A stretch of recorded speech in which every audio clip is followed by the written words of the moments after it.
One of the reasons we like to look at the equity market, though, is it does give you a sense of kind of how much risk people are willing to take.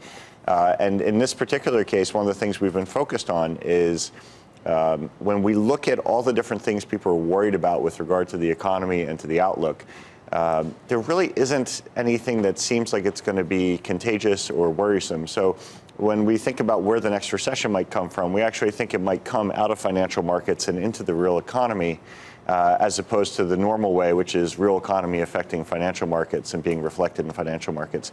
I think, yesterday's move is kind of a case in point. People are buying into all these stories. There's a story of tariffs. There's a story of, rising rates hurting home sales. And everyone's ignoring the actual earnings numbers or, the good news. And that's something that can happen when you have a week like this past week where there's just not a lot of data out. And so people aren't constantly reinforced with the idea that the U.S. economy is doing well, that the consumer, by all intents and purposes, or by any measure, is doing well.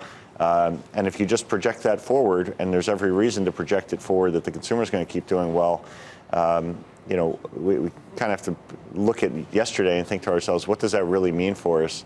And the answer is, it doesn't mean anything if CEOs don't panic and start cutting back on hiring or investment. Right. So sooner or later, it comes back to the underlying economy and corporate earnings. Sooner or later. Sooner or later. In the long run, we're all dead. Usually, the singularity is something we're all hoping for. That maybe we're not. You're not hoping for that. Oh, I'm just. Might be an afterlife. We may not be. I mean, I don't know what you mean by dead. We may. I'd be stuck in a Commodore 64. So it would just be, like a version of hell. We like it a lot when stocks and bonds are correlated, when rates are coming down, and it's like, wow, this is great. When they're correlated, when the bond market is obviously probably going to go down as interest rates go up, should we be surprised that it's somewhat correlated, or that's when we look for the decoupling? And it makes sense that they should, because maybe bonds are going up because we're getting, such good growth.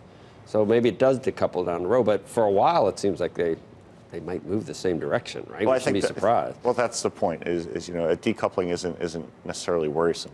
When is it going to decouple? So they're moving in the same direction now, except on a daily.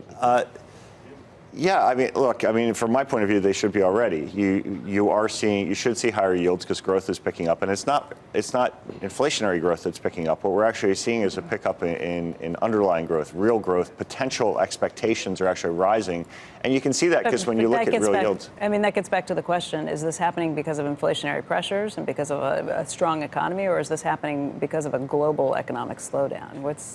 Well, so I think what you're seeing now, the kind of the concerns that you're seeing now are simply based on yields are moving higher.